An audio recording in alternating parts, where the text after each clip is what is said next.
한국경제TV 생생한 실전 투자 정보 와우퀴. 월 5,000원 커피값으로 투자 정보가 내 손 안에 배달됩니다. 와우킥 N에서 만나요. 여러분 안녕하십니까. 미국장 투자를 여는 프리마켓온 손석우입니다. 연말 산타랠리를 가늠할 거대한 한 주가 시작됐습니다. 고용도 물가지표도 나왔는데 어떻게 나왔든지 금리를 내린다에 타겟팅을 하고 해석을 하고 있습니다. 마치 연준더러 무조건 금리 내려야 한다는 압박 같기도 한데요. 어쨌든 시장은 금리 인하에 방점을 두고 연말 산타랠리를 기대하고 있습니다. 자, 이런 가운데 테슬라의 일론 머스크 스페이스X의 IPO를 준비한다는 소식으로 투자자들을 뜨겁게 달구기도 했는데요. 자, 프리마켓온 오늘도 이처럼 다양한 이슈들과 종목들로 함께 하겠습니다. 지금부터 시작합니다.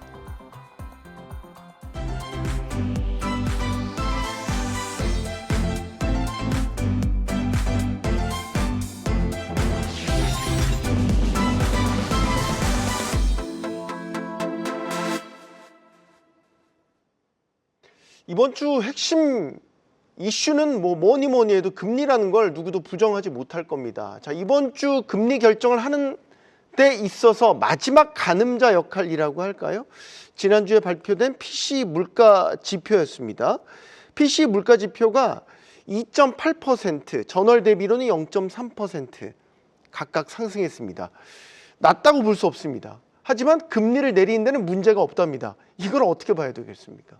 일단 이제 셧다운 기간 동안 지표가 안 나왔기 때문에 사실은 이번에 발표된 PCE 지표는 9월 달이기 때문에 사실 지금 12월 달 감안하면 시차는 좀 있거든요. 그래서 이게 얼마만큼 영향력을 줄 거냐에 대한 의문은 좀 있지만 우리가 상호관세가 적용됐던 직후에 나왔던 부분이기 때문에 인플레이션 압박이 있었냐 없었냐 여부가 굉장히 중요한데 어쨌든 예상치에 부합한다라고 시장은 판단을 했고 사실 예상치 자체가 좀 높았습니다. 2.8%였고 전년 동기 대비로 해서는 특히 이제 전월 대비로는 0.3% 이렇게 낮은 수치는 아니었거든요. 근데 아마 이제 상호관세 영향을 생각해서 예상치 자체가 좀 높았기 때문에 일단 거기를 오버하지는 않았다라는 점에서 인플레이션에 대한 우려감은 우려했던 것만큼 높지 않다. 금리 인하는 예정대로 진행될 것이다라는 쪽으로 일단 시장이 판별을 했고 지난주 미국 금요일날 미국 증시가 이 지표를 바탕으로 해서 어쨌든 플러스 마감을 했기 때문에 시장은 금리 인하에 대해서 상당히 우호적으로 해석을 했고 또 그전에 사실 고용 지표가 좋게 나올 때나 나쁘게 나올 때나 둘 다 금리 인하로 해석을 했기 때문에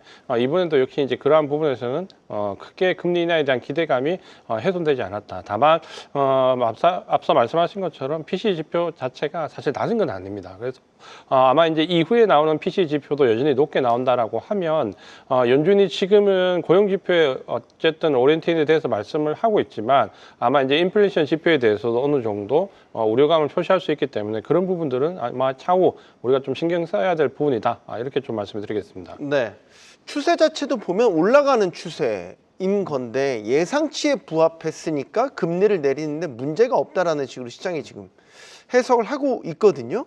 어떻게 보면 금리를 내린다라는 목적을 무조건 고정값으로 두고 거기에 맞춰서 해석을 한다 이런 생각도 들어요. 윤여미 이사님. 말씀하셨던 것처럼 이제 PC 물가 지표가 사실 9월 달이지 않습니까? 네. 그러니까 살짝 좀 시차는 있습니다만 높은 건 사실입니다. 특히 서비스 물가가 전년 대비 3.4%를 좀 기록하면서 여전히 높은 수치를 좀 기록하고 있는 상황이기 때문에 그러한 측면에서 일단 12월에 금리 인하에 대한 부분들 거의 뭐 디폴트 값으로 본다라고 좀 생각을 하고 있고 오히려 시장은 올해 금리 인하하고 내년에 몇 번을 더 할 것이냐 약간 이쪽으로 시각이 좀 옮겨가는 듯한 어떤 그런 느낌도 있다라고 좀 말씀드릴 수 있을 것 같습니다. 그러다 보니까 내년에 뭐 2번, 뭐 3번 금리 인하를 어떻게 할 것인가. 여기에 또 차기 연준 의장의 어떤 상당히 좀 이제 진보하고 좀 이렇게 어떻게 보면 비둘기파적인 상당히 좀 이 금리 인하 관련돼서 상당히 좀 우호적인 발언을 상당히 많이 하는 상황이기 때문에 시장 자체는 오히려 12월보다는 내년을 좀 보고 있는 듯한 그런 어떤 제가 볼 때 시각을 지울 수 없다라고 좀 말씀드릴 수 있을 것 같습니다. 네, 지금 윤 이사님 말씀하신 대로 이번이 내리는 건 내리는 건데 앞으로 또 얼마나 더 내릴 거냐 이 부분에 대한 거. 기본값의 중간 금리 값을 예를 들어서 지금 4%인데 3.5 내지 3.25로 두면 2번 내지 3번 정도를 더 내린다. 혹은 3%대까지도 바라보는 시각도 있고, 그리고 연준 위원들 사이에서 의견이 천차만별로 지금 갈린다. 이 분석도 있단 말이죠. 그래서 시장은 오히려 이 부분, 내년 금리 인하 횟수에 조금 더 긴장감을 갖고 바라보는 건 아닌가요? 아마 이제 그 의견이 좀 많을 것 같고, 이번에 25bp 인하는 어느 정도 컨센서스가 잡혔다라고 보면, 국제 금리가 지금 하락하는 걸 보면 어느 정도 반영이 좀 되고 있거든요. 다만 이제 내년 1분기에 추가로 금리 인하가 진행이 될 것인지, 진행이 된다라고 하면 25bp인지 50bp인지 여부가 아마도 이번 그 연준 발표에서 좀 더 중요한 역할을 할 것 같습니다. 파월 의장의 발언을 보면 일단 이번 25bp 인하 이후에 좀 보수적인 시각을 견지할 가능성이 높은데, 차기 이제 의장으로 지명된 헤셋은 어쨌든 내년 1분기까지도 금리 인하 기조를 이어간다라는 표현을 했기 때문에 금리 인하에 대한 기대감은 내년 1분기까지 좀 이어질 가능성이 상당히 높다라고 좀 보여지고, 과연 이제 시장이 파월 의장의 반응을 할 것인지, 아니면 차기 의장인 헤셋을 오히려 더 주목을 해서 반응을 할 것인지에 따라서 내년 1분기에 대한 해석은 좀 많이 달라질 수 있다. 그래서 아마 이번 그 금리 인하 FOMC 연준은 이번 금리 인하 25bp보다도 내년 1분기에 대한 전망이 조금 더 시장에 영향을 줄 것 같다라고 보시면 될 것 같습니다. 네. 자, 이번에 금리 내린다. 그리고 이번 주에 발표 예정된 기술주들, 예를 들면 실적 가이던스까지 괜찮다라고 한다면 AI에 대한 투자 심리까지 살아날 수 있다. 그럼 이제 지금 시나리오는 연말 산타랠리 네. 연초까지 가능하다. 네. 딱 지금 요 그림을 그리고 있는 거잖아요. 네, 그러다 보니까 시장에서 오히려 이제 12월 FOMC는 약간 디폴트가로 놓고 이제 컨퍼런스뿐만 아니라 이제 어떻게 보면 기술주들의 실적 관련된 부분들, 특히 이제 말도 많고 탈도 많았던 오라클이 지금 실적 발표가 좀 예정되는 상황이기 때문에 이 뭐 실적 관련돼서 오라클이라든지 브로드컴이 좀 실적 관련돼서 호실적을 발표하거나 포워드 가이던스가 상당히 긍정적이라고 한다면 앵커님 말씀하셨던 것처럼 자연스럽게 산타랠리로 넘어갈 수 있는 그런 환경이 조성되지 않을까라는 기대감을 시장에서 분명히 갖고 있다라고 좀 생각이 듭니다. 네. 그러다 보니까 금리 인하에 대한 것보다 확실히 지금 빅테크들, 특히 기술주들의 우리가 흔히 말하는 이 머니플로우와 관련된 부분에서 과연 숫자가 찍히는지에 대한 부분들, 이 부분도 상당히 시장에서는 주목을 하고 있다라고 좀 말씀드릴 수 있을 것 같습니다. 알겠습니다. 자, 금리 인하 이번 주에 결론이 납니다. 일단 FOMC가 예정돼 있는 그 이틀 동안 시장이 예의주시를 할 것으로 보입니다. 자, 또 주말을 달궜던 뜨거운 이슈들 알아보겠습니다. 테슬라 일론 머스크가 등장을 했는데, 일론 머스크가 공을 들이고 있는 우주 기업이죠. 스페이스X의 IPO 소식이 시장을 또 한번 달궜습니다. 물론 IPO 할 거다라는 예상들은 다 하고 있었는데, 언제 할 거냐, 어느 정도 기업 가치가 될 거냐, 이제 여기에 관심이 상당히 쏠렸잖아요. 기업 가치가 8천억 달러에 이를 것이다 라는 언급도 나오고 있다고 하는데, 그만큼 시장 기대가 크다 이렇게 봐야 되겠죠. 그렇죠. 시장 기대가 컸고, 사실 이제 스페이스X가 언제 상장하는지는 사실 계속해서 시장에 관심을 받아왔었고, 어떻게 보면 시장의 기대치보다 머스크 자체 CEO의 이제 발언이 항상 중요했는데, 우리가 기대했던 좀 빠른 상장보다는 기업 가치를 제대로 받겠다라는데 그동안은 좀 포커스를 맞춰왔는데, 최근에 이제 지난 주말에 나왔던 발언으로 이렇게 되면 상장이 좀 임박한 게 아닌가라는 부분으로 시장이 급격히 좀 기울어지는 모습입니다. 스페이스X는 우리가 알고 있는 것처럼 스타링크 서비스 외에 사실 지금 현재 수익원이 그렇게 확정적인 부분이 많지는 않습니다. 다만 네. 투자를 해야 되는 부분이 상당히 큰데, 일단 IPO를 해야지만 아마 정상적인 투자가 이루어질 것 같고, 그렇게 본다면 꼭 필요한 과정은 맞는데 8천억 달러라는 부분에 대한 그 시장의 인식이 과연 이제 어느 정도 플러스 마이너스 차감될 거냐라고 본다면 이전의 기대치보다는 조금씩 낮아져 있는 부분이 있기 때문에 이런 이제 그 적정 가치에 대한 논란은 아마 앞으로 치열하게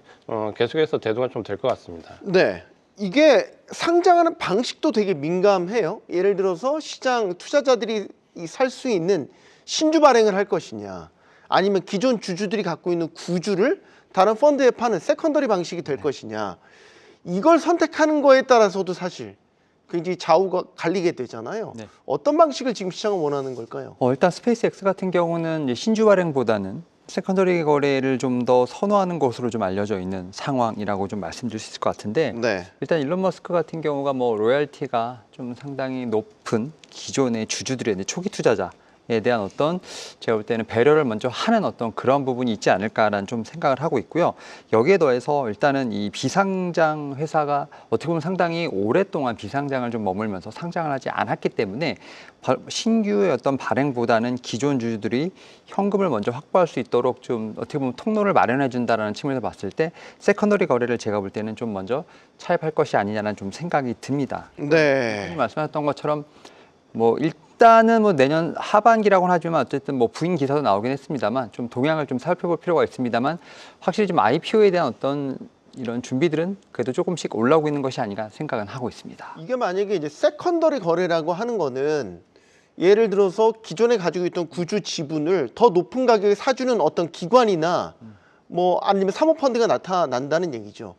만약에 세컨더리 펀드 이걸 판매한다면 IPO 자체는 좀 더 뒤로 미뤄진다라는 얘기가 될 수도 있는 것이고 여러 갈래로 해석이 가능한 거 아닌가요? 그렇죠. 일단은 만약에 지금 현재 스페이스X를 상장해서 제대로 가치를 이제 평가받는다라면 물론 바로 상장을 하겠지만 그렇지 않다라고 하면 세컨더리 매각을 통해서 일단 보류를 시켜놓고 지분 가치를 더 키울 수 있고 또 이 세컨더리 매각은 그 세부적인 협의 내용이 굉장히 복잡합니다. 그러니까 주고받는 부분에 대한 부분이 굉장히 복잡한데 그런 부분에 대한 장치를 걸어서 아마 일론 머스크는 최대한 본인의 가치를 높이려고 할 것이고 직원들의 자사주 가치를 높이려고 할 겁니다. 그래서 세컨더리 매각 후에 아마도 점진적인 부분적인 아마 IPO를 선호하지 않을까라고 좀 보여지고 그거는 전면적인 부분과 실행했을 때 비교하면 지분 가치는 더 높이고 매각 가격은 차후에 좀 더 기대감을 가져갈 수 있는 쪽으로 아마 방향을 잡을 것 같다. 이전에 이런 부분을 고려하지 않았을 때 머스크의 스페이스X에 대한 지분을 매각하느냐 안 하느냐를 놓고 굉장히 지금까지도 논란이 많이 됐었거든요. 그러면 이렇게 세컨더리 매각으로 정도 방향을 잡으면 아마 머스크 자체 본인도 그동안의 지분 매각에 대한 부담에서 어느 정도 좀 덜어질 수 있지 않을까 이렇게 좀 보여집니다. 네. 사실 여러 갈래의 전망이 나오고 있는데 스페이스X 안에 인공위성 사업을 하고 있는 스타링크 사업을 별도로 분할해서 그것만 상장시키는 방안까지도 거론이 되고 있는데 정해진 건 없습니다. 하지만 주목할 거는 기업 가치가 상당히 높을 것으로 예상이 되고 어떤 식의 상장이든 투자자들의 많은 관심을 받을 수 있다라는 거죠. 이 스타링크를 비롯해 스페이스X의 상장은 사실 증시 안에서 우주 섹터에 관한 관심을 다시 한번 불러올 촉매제가 될 수 있지 않을까 이 생각도 드는데요. 네. 일단은 스페이스X에 대한 어떤 뭐 IPO 얘기가 좀 나오면서 이제 관련된 어떻게 보면 종목들이라든지 이 섹터와 관련된 부분에서 여러 가지 좀 얘기가 좀 많이 나오고 있는데 뭐 앵커님 말씀하셨던 것처럼 이제 우주와 관련된 얘기뿐만 아니라 또 이제 FSD라든지 뭐 스타링크와 관련된 쪽에서 봤을 때 자율주행 관련된 통신망과 관련된 부분들이 계속해서 언급이 되고 있다라고 좀 말씀드릴 수 있을 것 같습니다. 일단 뭐 스페이스X의 IPO와 관련된 부분들은 내년 하반기라고 좀 짙은 기사가 나오는 상황이기 때문에 그 전까지도 계속해서 이슈가 되지 않을까라는 좀 생각을 하고 있고요. 그런 측면에서 이제 우주와 관련된 부분들 또 통신망에 관련된 부분들 여기에 더해서 사실은 이제 스페이스X와 테슬라 같은 경우가 또 이런 통신망을 통해 상당히 좀 밀접하게 연관이 있는 상황이기 때문에 여기에 또 자율주행까지 또 파생될 수 있는 섹터들이 상당히 좀 많은 상황이기 때문에 이러한 것들이 뭐 지금부터 시작해서 내년 상반기까지는 계속해서 좀 테마성으로 움직일 수 있는 그러한 좀 분위기는 조성이 되고 있다라고 좀 말씀드릴 수 있을 것 같습니다. 이것도 궁금하죠. 스페이스X는 일단은 비상장이니까 그리고 이제 일론 머스크가 이제 주도하고 있는 기업체다 보니까 테슬라 CEO인 일론 머스크 이거는 이제 테슬라의 주가와도 연결이 된다는 말이죠. 사실 기존까지의 흐름을 보면 스페이스X 우주 섹터가 뜨면 테슬라 주가도 같이 올라가는 그림이 그려졌단 말이죠. 그리고 이것도 기대할 수 있을까요? 또 한 번. 그러니까 이제 아마 장단점이 이제 갈릴 겁니다. 그러니까 이전에 테슬라 주주 입장에서는 어쨌든 전기차 관련된 모멘텀이 좀 약할 때 뭐 자율주행이나 스페이스X 이걸로 상당히 모멘텀을 좀 받았었고 그런 부분에서는 긍정적인데 또 반면에 스페이스X에 들어가는 그 투자 자본에 대해서는 또 일정 부분 테슬라 주주들이 어떻게 보면 좀 책임을 졌던 부분이 있거든요. 그러니까 지출에 대한 부분은 줄어들겠지만 모멘텀은 좀 약화된다. 특히 스페이스X가 사실 이제 말이 8천억 달러지 굉장히 큰 금액이거든요. 만약에 이게 세컨더리 방식으로 안 가고 바로 IPO를 하게 되면 8천억 달러면 사실 우리가 지금 알고 있는 챗GPT, 오픈 AI가 5천억 달러 정도 예상을 하고 있는데 거의 2배는 아니더라도 1.6배 굉장히 큰 금액이거든요. 그러면 아마 테슬라 주주들 입장에서는 아마 이런 생각이 들 겁니다. 앞으로 머스크에 대한 모멘텀이 테슬라가 아니라 스페이스X가 받지 않을까. 라고 생각을 하면 모멘텀이 좀 약화되는 부분은 분명히 있을 것 같고 네. 그런 부분에서 테슬라가 이제 전기차 본연의 그 부분에서 자리를 잡지 못하면 우회적인 부분에서의 모멘텀은 약화될 수밖에 없다 이렇게 좀 보여집니다. 알겠습니다. 자, 테슬라의 주가와의 상관관계도 앞으로 스페이스X 이슈가 다시 한번 부상할 때마다 관심을 갖고 지켜보시면 좋을 것 같습니다. 자, 본격적인 종목 이야기로 넘어가 보도록 하겠습니다. 이재한 대표님 오늘 첫 종목으로 우버에 대한 걸 준비해 주셨어요.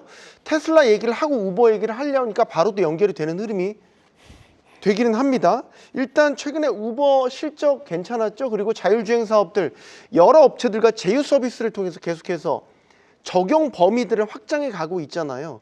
그래서 오히려 이 자율주행에 있어서는 테슬라보다 우버에 조금 더 높은 점수를 매기는 전문가들도 많이 있더라고요. 사실 이제 그 부분이 좀 지금은 시장의 좀 컨센서스고, 그러니까 우리가 우버에 관련된 부분에서는 아무래도 기존에 알고 있는 이 모빌리티와 어떻게 보면 딜리버리가 통합적으로 작용할 수 있는데 그 통합 관련된 플랫폼에서는 가장 우버가 앞서 있거든요. 우버는 지금 사용자가 이미 1억 9천만 명, 전 세계적으로 굉장히 큰 폭의 사용자를 가지고 있고 이거를 딜리버리나 모빌리티 양쪽 다 활용을 할 수 있다. 라는 데 가장 큰 장점을 좀 가지고 있습니다.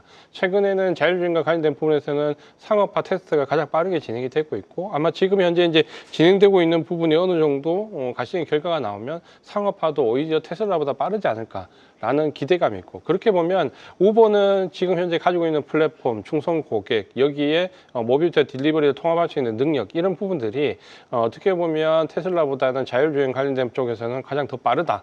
라는 인식이 지금 어느 정도 시장에 좀 컨센서스를 받고 있습니다. 최근에 그 좀 조정을 좀 받았던 부분이 어느 정도 11월달 조정을 마무리하고 반등권에 지금 들어와 있는데 이런 부분에 대한 점수가 최근에는 증권사의 리포트들에서 상당히 좋은 점수를 좀 받고 있거든요. 그래서 목표가도 상향되고 있고 지금 현재 그 AM 모멘텀을 받는 종목을 좀 제외하고 개별적인 실적 종목에서 모멘텀이 좀 강화되는 종목 중에 하나는 우버를 한번 기억해 볼 필요가 있다라고 말씀을 드리겠습니다.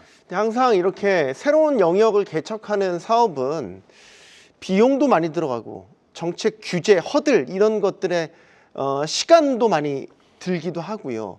그래서 나중에 결국에 수익화를 하는 데 있어서 어려움을 겪게 되는 경우도 많이 있잖아요. 우버의 현 상태는 수익성 관점에서 말이죠. 그 점이 가장 크게 평가를 잘 받고 있습니다. 그러니까 우리가 자율주행이라는 부분에서 과연 이게 상업화 모델로 들어왔을 때 어느 정도 비용이 들어가고 이게 과연 어느 시점에서 상업화가 돼서 수익이 날까라는 부분에서 바로 이제 우버가 가장 큰 점수를 받았죠. 요거는 이제 앞서 말씀드린 것처럼 우버는 지금 현재 모빌리티나 딜리버리 사업 쪽에서 1억 9천만 명이라는 고객이 확보가 되어 있고 플랫폼을 통합할 수 있는 그러니까 빠르게 플랫폼을 통합해서 상업화를 할 수 있는 부분에서 점수를 가장 크게 받고 있다라고 좀 보셔도 될 것 같고 그래서 투입되는 자본이 테슬라에 비해서는 최소화될 걸로 예상을 하고 있고 지금 현재 미국 전역에 걸쳐서 자율주행과 관련된 부분에서는 이미 상업화 물론 제한된 범위지만 상업화를 이루어서 지금 현재 테스트를 하고 있거든요. 그래서 이게 테슬라에서 나오는 일반적인 자율주행 테스트가 아니라 네. 상업화, 돈을 받으면서 실제 사업 모델을 테스트해보는 부분이 진행되고 있기 때문에 역시 이제 상업화는 가장 빠르다. 이렇게 좀 보셔도 될 것 같습니다. 나중에 테슬라가 이제 로보택시 사업을 본격화하면 두 회사가 이제 계속 경쟁할 거 아니에요. 그러면 좀 바보 같은 질문이긴 한데 될까요, 우버가? 테슬라는 그래도 상당한 이제 데이터를 축적해 왔고 물론 우버도 공유택시 사업에서 계속 해왔지만 이것도 약간 다른 기술적인 테크니컬리 다른 얘기. 그래서 거잖아요. 아마 우버가 장점이 있다는 게 앞서 말씀드린 것처럼 이미 모빌리티 쪽에서 1억 9천만 명의 고객이 있다. 여기에 딜리버리까지 최근에 더해지면서 통합 플랫폼으로 가고 있다. 만약에 이제 테슬라 같은 경우는 자율주행 기술적인 부분에 대해서 어느 정도 테스트가 끝나면 사실 이걸 상업화하기 위해서는 우버와 전혀 다른 물리적인 또 투입이 자본적 투입이 또 나와야 되거든요. 네. 그런 점에서 보면 우버는 지금 현재 바로 적용할 수 있는 하드웨어가 다 준비가 되어 있기 때문에 오히려 상업화는 더 빠를 수 있다는 점에서 장점이 있다. 이렇게 보셔도 될 것 같습니다. 사실 어리석은 질문이긴 했습니다. 왜냐하면 우버는 웨이모라든지 뭐 강력한 자율주행 플랫폼들과 지금 연합체를 잘 구성하고 있기 때문에 계속해서 레퍼런스를 쌓아가고 있는 과정이다. 이렇게 볼 수 있거든요. 자, 다음 이슈로 넘어가 보겠습니다. 또 빅 이슈가 있었죠. 넷플릭스가 그렇지 않아도 OTT 업계의 공룡이었는데 더 큰 공룡이 될 호기를 맞았습니다. 워너브라더스를 인수하기로 했습니다. 이 소식이 사실 굉장히 뜨거운 관심을 받았어요. 넷플릭스의 성장이 어디까지 갈 것인가. 일단 이 이슈부터 짚어보죠. 시장은 지금 어떻게 반응하고 있습니까, 윤여민 이사님? 네, 저는 사실은 지금 넷플릭스보다는 워너브로스 지금 디스커버리를 좀 더 체크해볼 필요가 있지 않을까 생각을 하는데 네. 지금 말씀하셨던 것처럼 이제 넷플릭스가 워너브라더스 디스커버리와 지금 이쪽의 스튜디오, HBO라든지 HBO 맥스 스트리밍 자산을 다 포함해서 720억 달러, 우리나라 돈으로 약 한 105조 원을 들여서 인수하기로 합의를 했는데 네.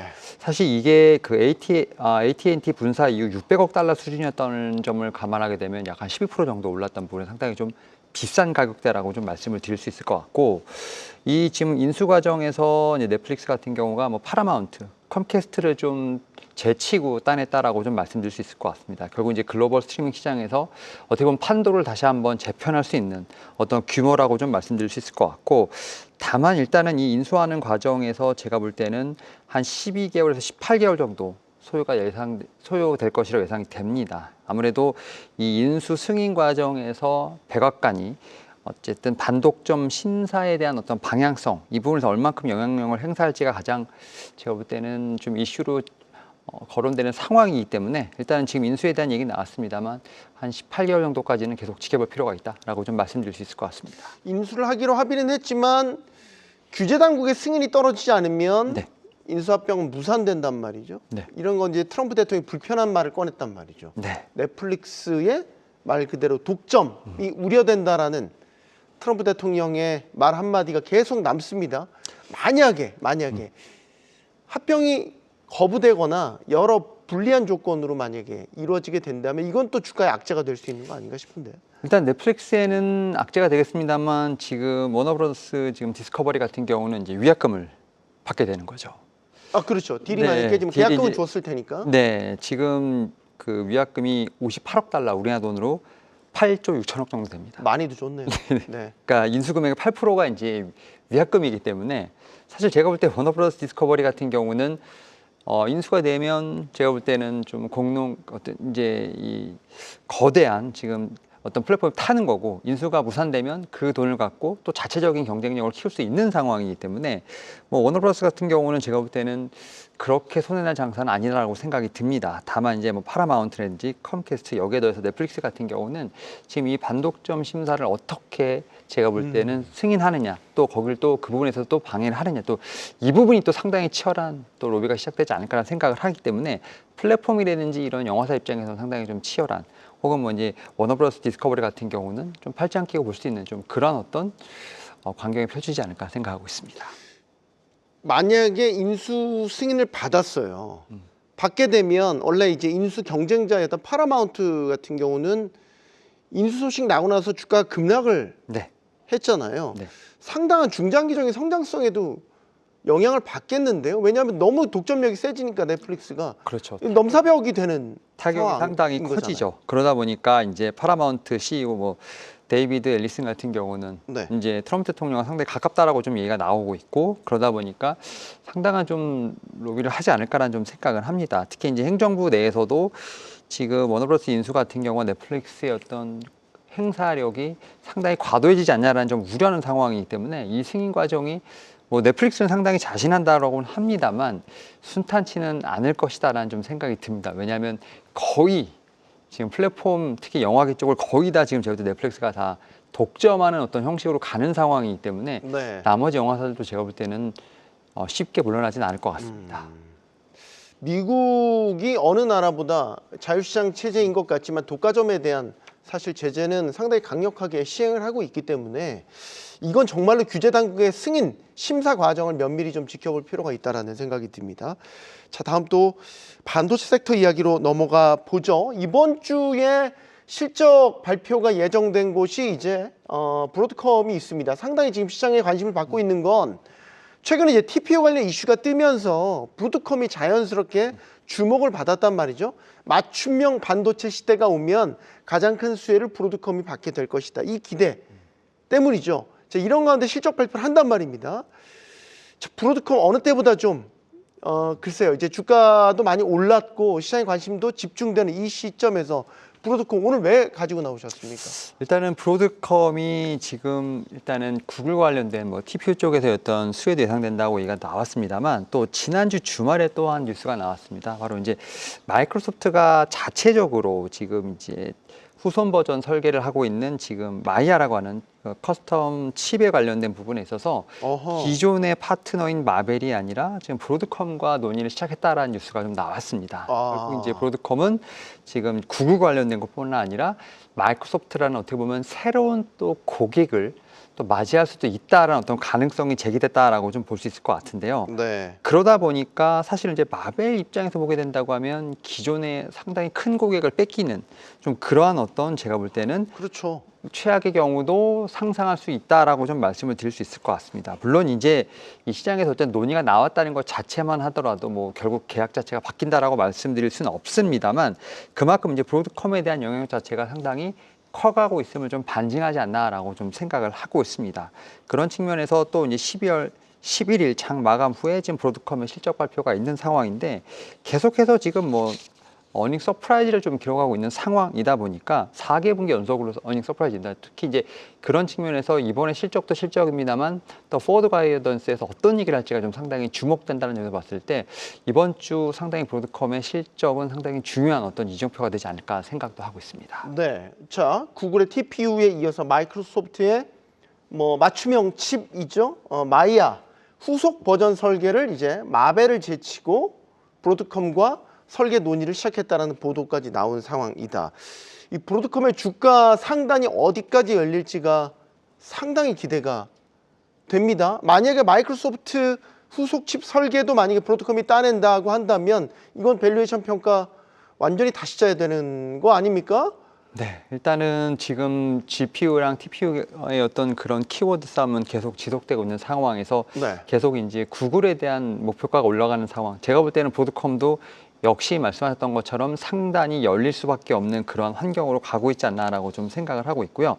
그런 측면에서 지금 실적에 대한 예상치가 나오고 있는데 특히 이제 EPS를 보게 된다고 하면 지금 1.87달러까지 예상되는데 이게 지금 전년 동기 대비 31%나 지금 증가한 상황이라고 말씀드릴 수 있을 것 같고 이러한 호실적에 더해서 앞에서 말씀드렸던 것처럼 포워드 가이던스 자체에서 마이크로소프트 같은 어떻게 보면 좀 대형 고객사들이 한두 개라도 좀 추가적으로 거론이 된다고 하면 제가 볼 때는 주가의 상단은 다시 한번 열릴 수 있는 좀 그런 부분은 충분히 존재한다 말씀드릴 수 있을 것 같습니다. 하나만 더 질문 드리고 싶은 거는 이번 실적 발표에서 어쨌든 가이던스를 내놓을 거 아닙니까? 아까 네. 이제 상당히 상향된 수치를 기대한다고 예상하셨고 우리가 항상 중요하게 생각했던 게 궁금하게 생각했던 게 이제 AMD도 그렇고 엔비디아의 경쟁자라고 칭할 수 있는 이런 업체들이 과연 엔비디아의 포션을 어느 정도까지 가져갈 수 있을 것인가 이게 궁금했잖아요. 예를 들면 10% 언더에서 경쟁자 2인자들끼리 나눠 먹을 것이다. 뭐 이제 이런 식의 우리가 전망들을 했단 말이죠.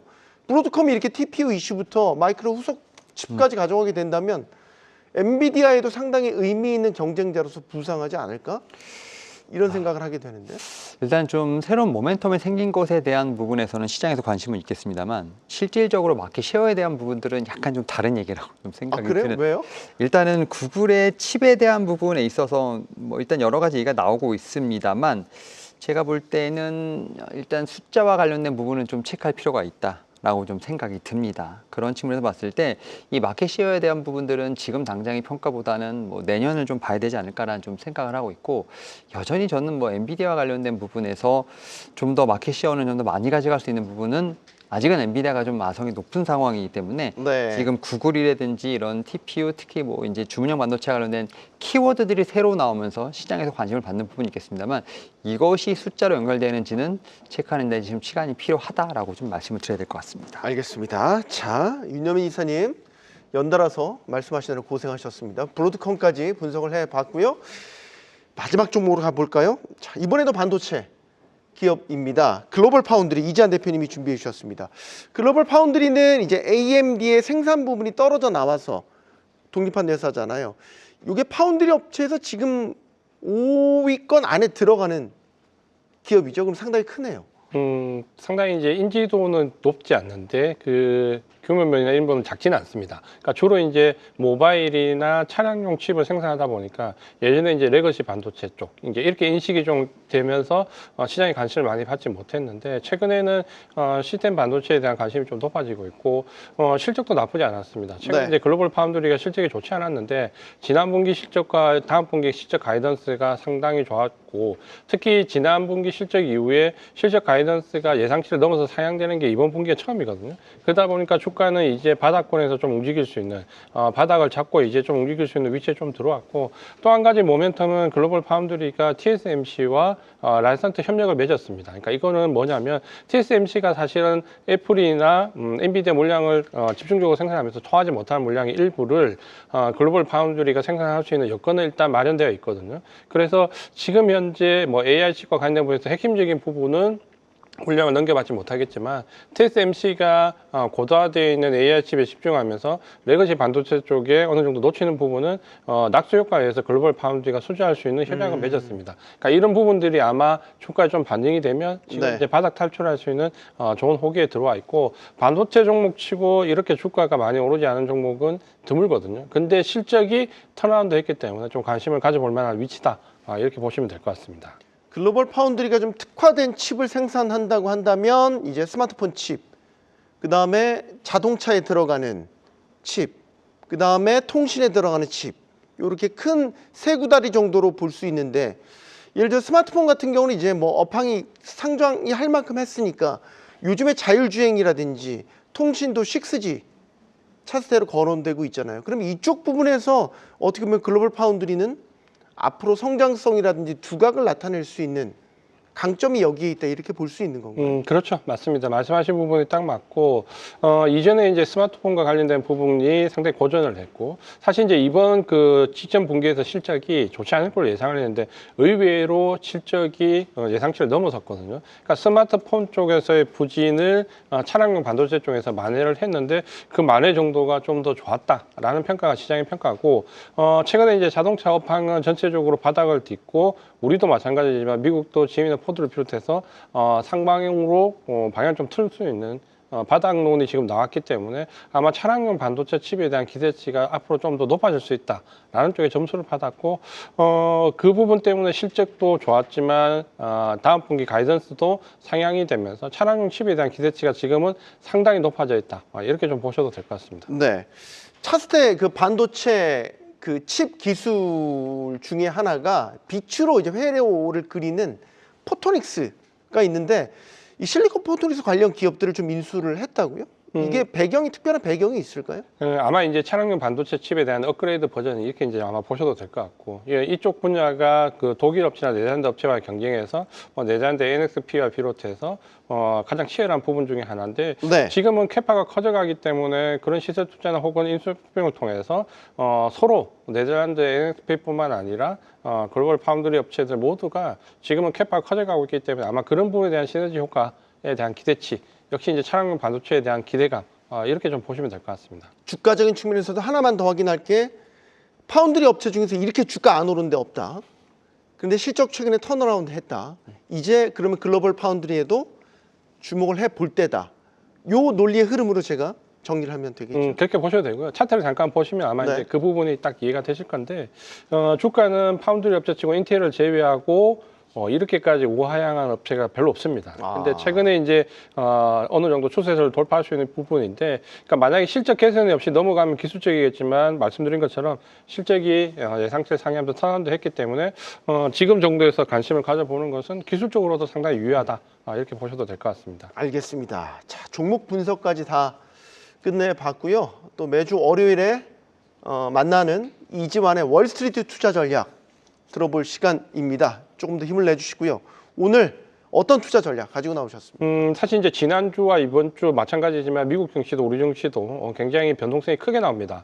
과연 기술주냐, 가치주냐, 성장주냐, 아니면 대형주냐, 소형주냐, 그러니까 여러 가지 논란이 있는데 지난주 미국 증시의 반등은 그런 점에서 상당히 인상적인 부분이 있었는데 반도체나 전력기기가 역시 수익을 좀 이끌었다라는 부분에서 네. 주목을 해볼 필요가 있고 첫 번째 차트를 하나 잠깐 보시면 최근에 업데이트된 캐펙스 자료입니다. 네. 그러니까 우리가 지난 7월 10월달 자료까지 봤는데 최근에 업그레이드된 9월달 이후 자료까지 좀 보시면은 캐펙스 투자가 지금 보시는 것처럼 오히려 더 증대되고 있다. 우리가 적어도 캐펙스 차트가 꺾이지 않는 이상에는 거품을 논하기는 이르다라는 부분인데 이 캐펙스는 알고 계신 것처럼 자본적 지출입니다. 이 자본적 지출은 우리가 비용 지출하고는 좀 다른데 이거는 자산을 증가시키기 위한 지출이기 때문에 회계상으로도 비용이 아니라 자산으로 잡힙니다. 그래서 이제 이전에 감가상각에 대한 논란이 좀 나왔는데 그 정도로 캐펙스 투자가 지금 오히려 가파르게 더 올라가고 있다라는 부분은 아마도 엔비디아 칩을 본다면 기존의 블랙웨일과 블랙웨일 울트라로 넘어가는, 그러니까 직관의 영역에서 어느 정도 보면 추론의 영역으로 넘어가는 부분이기 때문에 아마 칩에 대한 수요가 더 커지고 있다라고 좀 보셔도 될 것 같고, 네. 그다음에 이제 최근에 이제 가장 논란이 됐던 부분은 유동성에 대한 불안감입니다. 이 유동성에 대한 불안감은 우리가 코인 시장이나 금 혹은 그 원자재 시장 그리고 최근에 주식 시장까지 어느 정도 유동성이 꺾일 수 있다라는 불안감이 굉장히 큰데 유동성 차트 잠깐 하나 좀 보시면은 최근에 나온 유동성 차트입니다. 이게 네. 이제 MSCI ACWI라고 글로벌 지수와 유동성 관계를 보면 유동성은 여전히 탄탄하게 우상향을 하고 있다. 라고 좀 보셔도 될 것 같고, 이 유동성이 꺾이지 않냐라는 부분에 대한 두려움이 컸는데 오히려 지금은 셧다운 이후 그리고 12월 초에 이제 양적 긴축이 종료되면서 오히려 유동성에 대한 불안감은 좀 줄었다라고 보시면 여전히 우리가 기술주에 대한 접근이 유효하다라고 보셔도 될 것 같고요. 그런 점에서 AI 모멘텀을 받는 부분에서 지금은 이제 실적 시즌이 또 다가오고 있기 때문에 실적이 좀 담보되는 종목들 위주로 메모리 반도체와 그 관련되는 소부장 쪽으로 지금은 집중을 하시는 전략이 유효하다라고 말씀을 드리겠습니다. 알겠습니다. 이전에 월스트리트 투자 전략까지 들어봤고요. 윤 이사님이 오늘 장에서 주요 일정들 예정되어 있는 것들이 있죠. 지표 발표도 좀 있죠. 네, 이번 주 다음 주 상당히 많은 일정이 있습니다만 네. 오늘은 좀 살짝 쉬어가는 흐름이라고 좀 보시면 되지 않을까 생각합니다. 일단 실적 발표는 오늘 특이하게 없다라고 좀 말씀드릴 수 있을 것 같고, 경제 지표 중에서 보게 된다고 하면 뭐 3년물 국채 입찰이라든지 단기물이군요. 네, 네. 생산성 관련된 어떤 제가 볼 때는 지표들이 나오는 상황이기 때문에 오늘 같은 경우는 좀 마음 편하게 지표보다는 지수에 좀 더 신경 쓰시면 어떨까라고 좀 말씀드려 볼 수 있을 것 같습니다. 알겠습니다. LSK 파트너스 윤여민 이사, 또 IS셋 이재환 대표와 함께 했습니다. 오늘 수고하셨습니다. 가장 먼저 만나는 프리마켓의 중요한 시그널 프리마켓 나옵니다. 이 시각 현재 프리마켓 개장 상황 확인해 볼 텐데요. 의미 있는 움직임 보여준 우버 종목부터 함께 보겠습니다. 넷플릭스가 워너브라더스를 720억 달러, 약 106조 원에 인수하기로 했습니다. 이 소식에 지난 금요일 넷플릭스 주가는 약세를 보였는데요. 오늘 프리장에선 1% 넘게 반등하고 있습니다.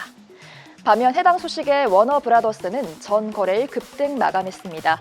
한편 트럼프 행정부가 양사합병의 강한 회의를 시사하며 거래가 결렬될 수 있다는 관측이 나오는 가운데 오늘 프리장 주가는 2% 넘게 반락하고 있습니다. 넷플릭스와 함께 워너브라더스 인수 경쟁에 참여한 파라마운트는 고배를 마시며 전 거래일 주가가 급락했습니다. 인수 무산에 따른 실망 매물이 집중된 건데요. 현재 프리장에선 저가 매수세가 유입되며 1% 넘게 상승하고 있습니다. 다음은 스트래티지 확인해 보겠습니다. 월가의 목표가 하향해 지난 금요일 약세를 보였는데요. 캔터 피츠제럴드는 스트래티지의 목표가를 560달러에서 229달러로 59%나 낮췄습니다. 하지만 오늘 프리장에선 2% 넘게 오르고 있습니다. 반면 리튬 제조업체 알버말은 UBS의 투자 의견 상향에 힘입어 전 거래일 강세를 보였습니다. 이는 리튬 가격이 상승세를 이어갈 것이란 전망에 따른 건데요. 현재 프리장에서도 2%대 강세에 이어가고 있습니다. 일론 머스크 테슬라 CEO가 완전 자율주행 FSD 기능을 통해 운전 중 문자 입력이 가능할 것이라고 언급해 논란이 일고 있습니다. 안전성은 물론 법적으로도 문제가 있다는 지적이 나오는데요. 이 같은 논란 속에 현재 프리장 주가는 1% 넘게 하락하고 있습니다. 브로드컴의 이번 주 실적 발표를 앞두고 미주호증권이 목표가 435달러와 비중 확대 의견을 재확인했습니다. 그러면서 브로드컴을 AI그룹 내 최선호주로 제시했는데요. 오늘 프리장 주가는 1% 넘게 상승하고 있습니다. 그럼 계속해서 오늘 특히 주목할 필요가 있는 포커스 종목 함께 확인해 보겠습니다. 가장 먼저 메타입니다. 메타가 AI 웨어러블 스타트업 리미트리스를 인수했습니다.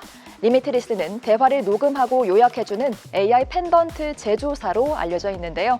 메타는 리미트리스의 기술을 차세대 AI 웨어러블 개발에 활용할 계획입니다.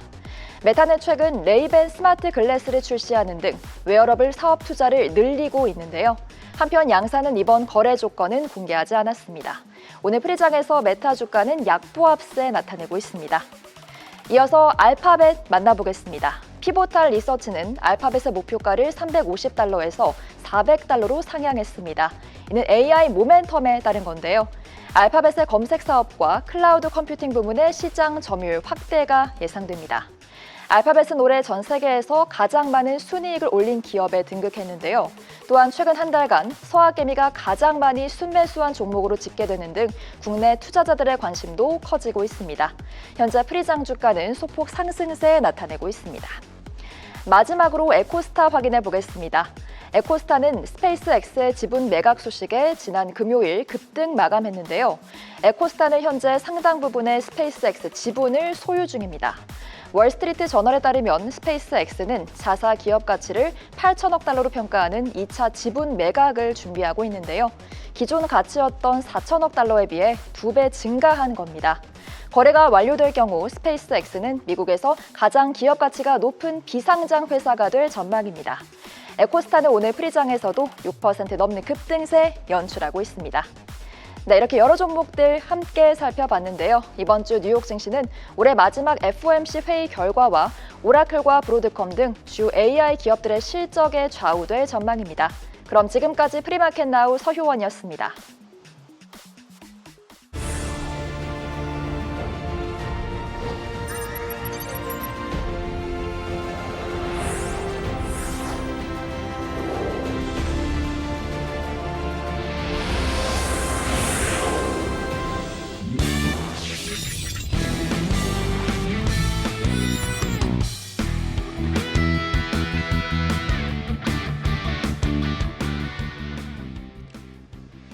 글로벌 AI 시장이 매서운 거품 논쟁을 겪었죠. 하지만 그 물밑에선 주도권 경쟁이 한창 벌어지고 있습니다. 중국 시장에 대한 공략부터 최근에 또 구글 제미나이의 일격을 당한 오픈 AI가 차세대 챗 GPT 버전을 서둘러 내놔서 재반격할 준비까지 하고 있습니다. 격화되는 AI 주도권 경쟁, 승자는 누가 될지 오늘 유니스토리 자산운용 김장열 투자전략본부장의 생각을 들어보도록 하겠습니다. 안녕하십니까? 네, 안녕하십니까? 일단 미국과 중국의 예.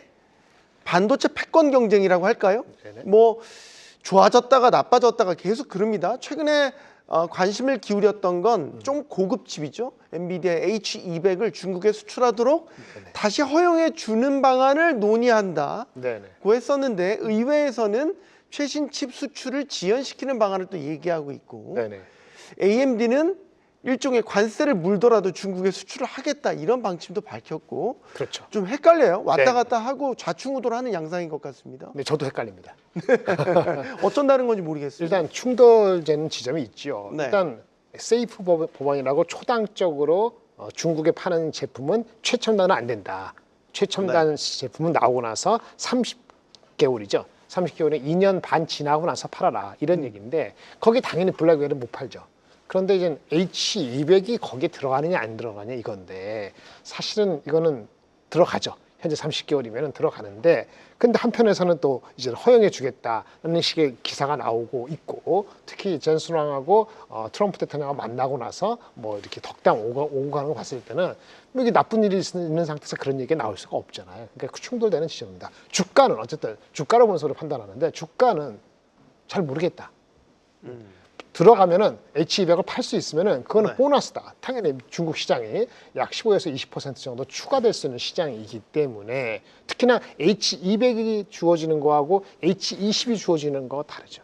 H20은 옛날 거고 네. 그다음에 화웨이나 기타 등등이 내년도에는 비슷한 금을 내놓을 수도 있다라고 얘기를 하고 있는 판국이니까 당연히 우리가 팔아도 미국이 팔아도 중국에서 안 받아들이거나 사실은 의미가 별로 없을 수도 있어요. 세월이 바뀌어서 따라서 H200이 들어가게 되면 엔비디아한테는 파지티브고 그러면 삼성하이닉스한테도 파지티브입니다만은 주가가 그걸 반영했냐 보면은 반영이 제대로 안 됐다는 측면에서는 주식시장은 예의주시하고 있다 이렇게만 말씀드릴 수 있겠어요. 네. 플러스 되면은 당연히 좋은 거고요. 그다음에 그다음에 또 하나 아까 AMD하고 우리 엔비디아 마찬가지로 중국에 수출한다. 그러면 이제 수출세를 내라. 뭐 10% 15% 얘기했던 게 몇 개월 전 얘기인데 그렇게 해서라도 우리는 중국에 노출하고 싶다라는 게 AMD 입장이잖아요. 이것도 AMD가 주가가 이걸로 영향을 받지는 않았습니다. 어쨌든 표면적으로는 실질적으로 중국 시장을 놓치기는 어렵다라는 것이 그 미국의 빅테크의 입장이기 때문에 트럼프가 이거를 고집 세워서 초당 하더라도 아마 예외를 두든지 뭐 해가지고 결국은 H200을 팔게 하지 않을까라는 게 제 개인적인 바람이고 그렇게 한번 예상을 조심스럽게 해보겠습니다. 그럼 만약에 중국에 수출 허용이 다시 됐어요. 네네.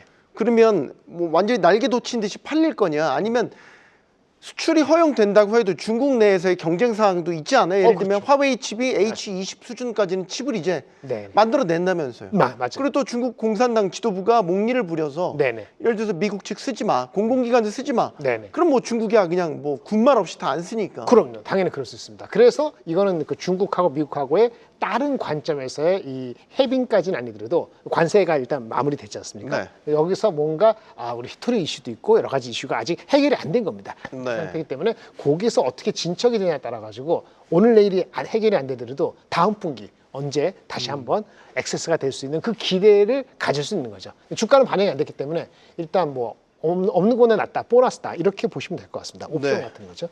자, 다음 이슈로 가볼까요? 마이크론이 소비자용 메모리 브랜드죠. 크루셔를 사업부를 이제 완전히 철수한다는 계획도 내놨습니다. 이게 시사하는 바가 뭘까? 이게 사업 포션 자체는 크지는 않잖아요. 네, 작습니다. 네네. 이거 사실은 뭐 얘네 매출의 5%밖에 안 돼요.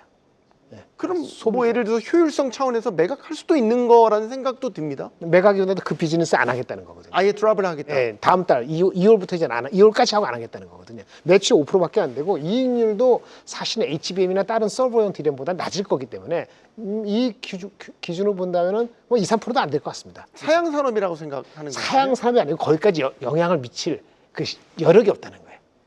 캐파가 부족하고 지금 네. HBM도 하기 바쁘고 DDR5도 하기 바쁜데 그쪽에 캐파 할당하기 바쁜데 여기까지 어떻게 주느냐 이렇게 나오는 거죠. 그래서 요거는 그만큼 반도체 시장의 메모리 시장이 굉장히 공급이 타이트하다는 걸 반증했기 때문에 파지티브하다 네거티브하다 파지티브한 거죠. 네. 긍정적입니다. 근데 당일날은 요거 포함해서 이상한 뉴스를 해석을 해가지고 마이크론 주식이 안 좋았고 한국의 하이닉스도 약간 이상하게 영향을 다시 받았는데 오늘은 전혀 달리 움직였습니다만은 이거는 공급이 타이트하다는 거고 여력이 없다는 거고 이런 거는 보통 이 6개월, 9개월들은 몰라도 2개월, 3개월, 한 쿼터 정도는 이 타이트한 게 바뀔 가능성은 거의 없다. 이렇게 말씀드릴 수 있겠습니다. 오히려 이거는 긍정적인 부분으로 맞습니다. 해석을 하는 김정열 본부장님의 생각이신 거고 지난주에 이제 마이크로소프트가 네. AI 에이전트 그 제품 매출을 하향 조정할 수 있다. 물론 회사는 아니라고 또 부인을 하긴 했지만 네네. 시장이 큰 충격파였잖아요. 맞아요. 다시 한번 AI 거품 논쟁을 일으킬까 이제 이 부분들을 많이 걱정을 하셨단 말이죠. 지금은 좀 진정이 됐다고 보십니까? 해프닝으로 지금 끝나는 분위기인데 해프닝을 정말 해프닝으로 봐야 될까요? 이렇게 보시자고요. 자기네들이 회사가 목표라는 비전이 있죠. 네. 그게 100이라 합시다. 그러면 실제 그 세일즈맨한테 주는 목표는 서로 간에 컴프로마이즈 해가지고 요 정도 달성한 보너스 얼마죠? 하는 실질적으로 할당하는 목표가 있을 거 아니에요. 네. 그게 다를 수는 있어요. 근데 여기 시장에 나온 얘기는 목표 자체가 확 낮아졌다. 그러니까 10% 이상 성장이 아니고 5% 7%밖에 안 된다라고 이런 걸 헤드라인 잡았습니다만은 이게 다를 수 있는 거를 좀 침소봉도한 거 아니냐라고 다시 한번 얘기가 나온 거예요. 그래서 이 고게 하나고 그래서 정확히 말하면 그 목표하고 할당하고 다를 수 있다는 게 회사 측의 입장이고 또 하나는 마이크로소프트가 어떤 회사냐면 굉장히 보수적인 회사예요. 보수적인 회사. 그렇죠. 그러니까 네. 시장에 대한 이미디어트하게 단기적으로 봤을 때 내년이 금방이잖아요. 에이전트, 세일즈, 그러니까 에이전트 AI라는 것이 소비자들이 얘네들 고객들이 그렇게 확 받아들이지는 않을 수 있다는 걸 약간 비친 것도 있어요. 이거는 약간 네거티브가 포함되어 있습니다. 그런데 이것 역시 마이크로소프트에서 차지하는 비중이 얼마냐? 너무 작아요. 3%입니다. 그러니까 3%가 20% 성장하느냐, 12% 성장하느냐 이런 얘기였단 말이에요. 근데 당일 그 마이크로소프트 이것 때문에 한 2.5% 빠졌죠. 그 덕분에 다른 것도 빠지고 요건 과한 겁니다. 그래서 한켠에는 이게 채용하는 것이 에이전트 AI가 아주 편하지는 않을 수 있구나라는 정도를 안고 간다. 이렇게만 보시면 될 것 같습니다. 네. 자, 그리고 저희가 지난주까지 제미나이 3에 대한 칭찬을 참 많이 했습니다. 네네네. 시장에서도 뭐 엄청난 기대감을 불러일으켰고 실제로 많은 호평들이 나오고 있습니다.